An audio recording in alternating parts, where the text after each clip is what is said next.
Unit 5, Division of Algebraic Expression and Factors means बीजीय व्यंजक और बीजीय व्यंजकों का भाग और गुणनखंड. Okay. Difference between division and factors. What is difference between division? Division means तोड़ना, break करना, and factors means which is the reverse of multiplication. अब 2x + 4 है, यह है तो अलजेब्रिक एक्सप्रेशन, लेकिन इसकी ज़रूरत क्या है 2x + 4? तो इसकी हम इमेज कैसे अपने दिमाग में बनाएं, इसको इंटरेस्टिंग कैसे बनाएं? तो इंटरेस्टिंग बनाने के लिए क्या करेंगे, आप देखिए हर एक टर्म्स को इसमें 2 टर्म्स हैं, फर्स्ट टर्म सेकेंड टर्म. हर एक टर्म्स को हम क्या कर सकते हैं कि हर एक टर्म्स को हम अलजेब्रिक एक्सप्रेशन को जो भी अलजेब्रिक एक्सप्रेशन है उसके हर एक टर्म को रिप्रेजेंट कर सकते हैं एक रेक्टेंगल के फॉर्म में. कैसे कर सकते हैं, देखिए 2x, it means 2 is length and x is breadth. See this, है ना, 2x, l x into 2, 2x, what will come 2x. इसका मतलब ये एक रेक्टेंगल हो गया. अब 4 रेक्टेंगल हो सकता है. किस टाइप का 4 रेक्टेंगल हो सकता है? जिसका आंसर हमको 4 मिले. 4 आंसर किस में मिल सकता है? 4 into 1, 2 into 2, 4. तो 4, इसकी एक साइड क्या हो जाएगी 4 और एक साइड हो जाएगी 1. इसमें क्या हो जाएगा 2 into 2, दोनों साइड 2 2 होगी. अगर हम इन दोनों को कंबाइंड कर दें, 2x + 4 हमने कंबाइंड किया, तो अब इसका जो ये बनेगा, ये भी एक आपका अलजेब्रिक एक्सप्रेशन है. तो इस अलजेब्रिक एक्सप्रेशन का रेक्टेंगल क्या बनेगा, आयत क्या बनेगा इसका? उसमें हमको एक साइड, मतलब हमको जो सॉल्व करके आना चाहिए एरिया, वो कितना आना चाहिए 2x + 4. तो हम क्या करेंगे कि हम जो है, हम पहले इसको देखते हैं, इसको फिट करके देखते हैं. डायग्राम को ही आप 1 और 4 को इधर ड्रैग करके ले आओ और देखो ये फिट हो रहा है क्या? नहीं हो रहा. तो it can't be make an algebraic expression, ये नहीं बन सकता अलजेब्रिक एक्सप्रेशन. लेकिन अगर हम इस वाले को ले आए, क्योंकि इसकी एक साइड 2 है, कॉमन साइड मिल गया हमको, तो हम इसके साथ इसको जोड़ सकते हैं. तो ये क्या बन गया 2, एक साइड इसकी 2 हो गई और एक साइड क्या हो गई x + 2 और 2.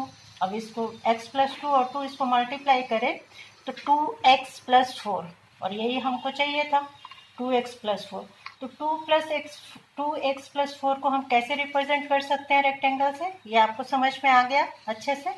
देखिए ये साइड 2 हो गई और ये x + 2 जो येलो मार्क किया हुआ है, ये पूरी साइड जो इसकी लेंथ है उस पूरी लेंथ को रिप्रेजेंट कर रहा है.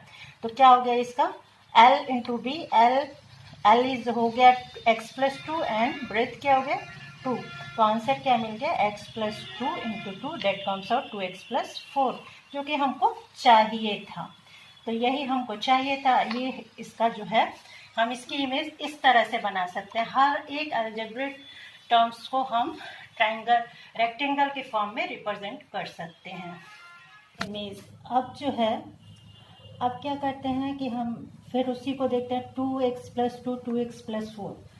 एक और चीज़ आप ध्यान दीजिए कि जब हम इस साइड इसको एक्सपेंड करते हैं, देखिए ये हम क्या कर रहे हैं कि इसको 2 से मल्टीप्लाई किया, फिर इसी 2 को हमने इससे मल्टीप्लाई किया, तो क्या आ गया 2x + 4. तो ये क्या है, मल्टीप्लिकेशन है. जस्ट मल्टीप्लिकेशन का रिवर्स क्या हो जाता है, फैक्टर हो जाता है. मल्टीप्लिकेशन का जस्ट उल्टा. इसमें से हम कॉमन आउट निकालेंगे, इसमें से 2 कॉमन आउट निकालेंगे, तो वो क्या कहलाएगा, फैक्टर. तो मल्टीप्लिकेशन आपने सीखा, अब हमको जस्ट उसका फैक्टर करना है. जस्ट उसका उल्टा, फैक्टर मतलब एक तरह से डिवीज़न. लेकिन फैक्टर में क्या होता है कि रिमाइंडर 0 होता है, और डिवीज़न में आपका रिमाइंडर भी आ सकता है. अब इसमें कुछ टर्म्स जैसे लाइक टर्म्स क्या होती है, अनलाइक टर्म्स क्या होती हैं, और पॉलिनोमियल्स क्या होते हैं, ये सब पहले मैं बता चुकी हूँ, लेकिन फिर आपको रिवाइज करा देते हैं. लाइक टर्म्स का मतलब एकदम जो एक जैसी टर्म्स हो उसको लाइक टर्म्स कहते हैं. जैसे कि सपोज लाइक टर्म्स में क्या, कोफिशिएंट आपका अलग अलग हो सकता है, लेकिन variable should be same. Variable same होना चाहिए और उसकी एक्सपोनेंट, उसकी घात, पावर सेम होनी चाहिए. तो लाइक टर्म्स के लिए आपका जरूरी है कि पावर सेम हो और उसकी पावर सेम हो और वेरिएबल सेम हो. तो ये आपका आ गया 7x प्लस 8x। इसको आप ऐड कर सकते हो तो ये आपका 15x हो जाएगा। मतलब कोई भी जो सॉल्व करते हैं हम, प्लस या माइनस करते हैं, तो वो लाइक टर्म्स को ही प्लस करेंगे, अनलाइक टर्म्स को उसी तरह हमको छोड़ देना है। तो अनलाइक टर्म्स ली हमने, सपोज एग्जाम्पल लीजिए 2x प्लस 3x क्यूब। अब इसमें देखिए एक्सपोनेंट डिफरेंट है तो अनलाइक टर्म्स है, टू कुछ भी हो, लेकिन हमारा जो वेरिएबल है और उसकी एक्सपोनेंट है वो अगर सेम है तो वो लाइक टर्म्स बन जाता है, अदरवाइज वो अनलाइक टर्म्स बन जाता है। अब ये चार्ट से समझिए नंबर ऑफ टर्म्स, किस में कितनी टर्म्स होती है तो उसको क्या क्या बोलते हैं।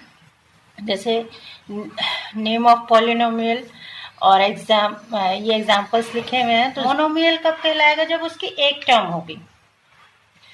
बाइनोमियल कब कहलाएगा, जब उसकी दो टर्म होगी। देखिए 1 2। अब इसमें देखिए दो टर्म्स हैं, दोनों अनलाइक टर्म्स होनी चाहिए, लाइक भी हो सकती हैं, लेकिन ये बाइनोमियल है। दो टर्म्स 1 2 3 टर्म्स है तो वो ट्रिनोमियल। हिंदी में कांस्टेंट को अचर बोलते हैं, मोनोमियल को एक पद, बाइनोमियल को द्विपद और ट्रिनोमियल को त्रिपद। तो यही है बस। ये आप कोई भी क्वेश्चन करने से पहले ये चीज़ें आपको पता होनी चाहिए कि कांस्टेंट क्या होता है, वेरिएबल क्या होता है। अक्सर मैं डिफाइन करती रहती हूँ। जो तो एक्सरसाइज 5th एक्सरसाइज है और पेज नंबर 138 पेज पे है। तो देखिए इसमें बहुत सारे क्वेश्चंस हैं, 1 2। तो हम पहला ही क्वेश्चन लेते हैं। पहला क्वेश्चन है 8x² yz divided by 2xy। Divided है तो हम क्या करते हैं, इसको वेरी सिंपली, मतलब इसको अपॉन की फॉर्म में लिख लेते हैं ऐसे। इससे क्या होगा कि हम इजी वे में इसको कट कर पाएंगे। तो देखिए 8 ऐसे ही लिखा, x² को मैंने बताया था 2 बार एक्सपेंड कर दो, y z, फिर ये 2 ये x ये y। अब कोफिशिएंट को कोफिशिएंट से कट करेंगे, लाइक टर्म्स को लाइक टर्म्स से कट करेंगे। ये हमेशा जो ऑपरेशन करते हैं वो लाइक टर्म्स का लाइक टर्म्स के साथ ही होता है, चाहे वो प्लस हो, चाहे माइनस हो, चाहे डिवीजन हो, चाहे मल्टीप्लिकेशन हो। तो 2 से कट किया 8 को 4। ये बहुत ध्यान देने वाली बात है, लाइक टर्म्स को ही हम सॉल्व करते हैं, ऑपरेशन लगाते हैं उस पर, प्लस माइनस मल्टीप्लाई डिवाइड। तो 2 को 8 से काटा तो 4 आया, एक x से कैंसिल हो गया, y से कैंसिल हो गया, बच गया क्या, x और z, 4xz। अब इसको हम दूसरे तरीके से भी देख सकते हैं। दूसरा तरीका क्या है, देखिए आप क्या कर सकते हैं, आपने एक्सपोनेंट चैप्टर पढ़ा होगा तो सिंपली यहाँ तक तो वही है। अब x⁻2 - 1, जब पावर जो है, जब पावर अपॉन में होती है तो क्या होती है, सब्ट्रैक्ट हो जाती हैं डिवाइड में, और जब मल्टीप्लाई होती हैं तो जुड़ जाती हैं। तो यहाँ a⁻8 upon a⁻n is equal to a⁻m-n, ये हम लोगों ने एक्सपोनेंट चैप्टर में पढ़ चुके हैं। तो उसी चीज़ को यहाँ पे अप्लाई किया। 4x⁻1 आ गया, 2 - 1 2 - 1 1 - 1 0, और z जो है ऐसे ही। तो आंसर आ गया 4xz। ओके, तो इस तरह से दो मेथड से हम ये क्वेश्चंस को कर सकते हैं। Now exercise 5th B, page 144 page पे है। एक क्वेश्चन से ही हम समझते हैं कि कैसे डिवाइड करते हैं अलजेब्रिक एक्सप्रेशन को। तो ये 2 का है। सबसे पहले आपको ये तो पता ही होगा कि जिससे भाग देते हैं उसको डिवाइज़र या भाज्य बोलते हैं, जो बीच वाला हिस्सा होता है उसको डिविडेंड भाजक बोलते हैं, और जो आंसर आता है उसको कोशेंट भागफल बोलते हैं, और जो कुछ अगर बच जाता है तो उसको क्या बोलते हैं, रिमाइंडर, शेषफल। चलिए करते कैसे हैं। अरे सिंपली भाग तो आपको आता ही है, उसी तरह हमको करना है, बस थोड़े से रूल्स फॉलो करने होते हैं। तो ये x+4 है क्वेश्चन, x+4 से डिवाइड करना है किसको, x² + 9x + 20। तो इसमें 2 टर्म्स हैं, तो हम 2 टर्म्स को कंसीडर करेंगे। अब हम क्या करेंगे, इसको जो है x को इसके जैसा बनाएंगे। तो इसको किस चीज़ से मल्टीप्लाई करें कि ये इसके जैसा बन जाए, तो डेफिनेटली x से मल्टीप्लाई करेंगे तो बन जाएगा। हमको इस टर्म पे फोकस करना है, फर्स्ट टर्म पे। तो फर्स्ट टर्म को हमने मल्टीप्लाई किया इससे, इसको नहीं देखना कि ये क्या बनेगा, हमको इसको बनाना है इसके जैसा। तो हमने x से मल्टीप्लाई किया, 4x आया, 4x, और इसको x × x²। अब देखिए x² कितना हो गया, साइन जो है ये 4x है, हमने साइन, इसको साइन को चेंज कर देते हैं, सब्ट्रैक्ट कर देते हैं डिवाइड करते वक्त। तो जो अगर यहाँ प्लस है तो यहाँ माइनस हो जाएगा, और ये अगर यहाँ माइनस होता है तो यहाँ प्लस हो जाता है, लेकिन यहाँ प्लस है। तो प्लस और माइनस, अब इन दोनों को कंसीडर किया, एक जैसा है, कट गया। ये प्लस माइनस माइनस होगा, 9 में से 4 गया, कितना है 5x। फिर इस 20 को नीचे उतार लिए, 5x + 20। अब फिर हम इसमें देखेंगे किससे मल्टीप्लाई करें, और जिससे हमने मल्टीप्लाई किया उसको यहाँ लिख देना है। x लिख दिया हमने, इसको x से मल्टीप्लाई किया था तो यहाँ लिख दिया। अब 5 से मल्टीप्लाई करेंगे +5 से, ये भी ध्यान रखना है कि प्लस से कर रहे हैं कि माइनस से कर रहे हैं। तो +5 से किया तो प्लस, अब देखिए मल्टीप्लाई करके क्या आता है, 5 4 जा 20 + 5x आ गया। अब इसको प्लस माइनस साइन बदला, साइन चेंज किया, दोनों ही कट गया। 5x से x 5x के बराबर है, ये इसके, और माइनस का साइन है, प्लस का है इधर ऊपर, कट गया। 0 0 रिमाइंडर इज 0। अगर रिमाइंडर 0 आ जाता है तो हमको क्या कंडीशन मिलती है, फैक्टर्स में क्या कंडीशन मिलती है, हमको ये कंडीशन मिलती है कि हम बोल सकते हैं कि x + 4 is a factor of this. ये x + 4 इसका एक फैक्टर है। x + 4 x + 5 ये सब इसके क्या है, फैक्टर्स हैं। मतलब एक फैक्टर ये है, एक फैक्टर ये है, दोनों इसके फैक्टर्स हैं। समझ में आ गई बात, फैक्टर्स हैं। तो फिर हम इसको रिप्रेजेंट कर सकते हैं उस रेक्टेंगल से भी, आयत से भी रिप्रेजेंट कर सकते हैं। इस तरह से आपकी जो ये चीज़ है, ये फैक्टर्स हैं।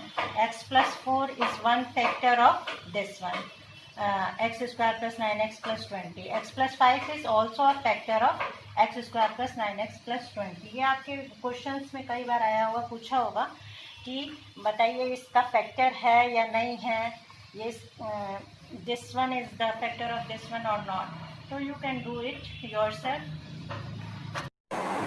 Please like and subscribe. Thank you.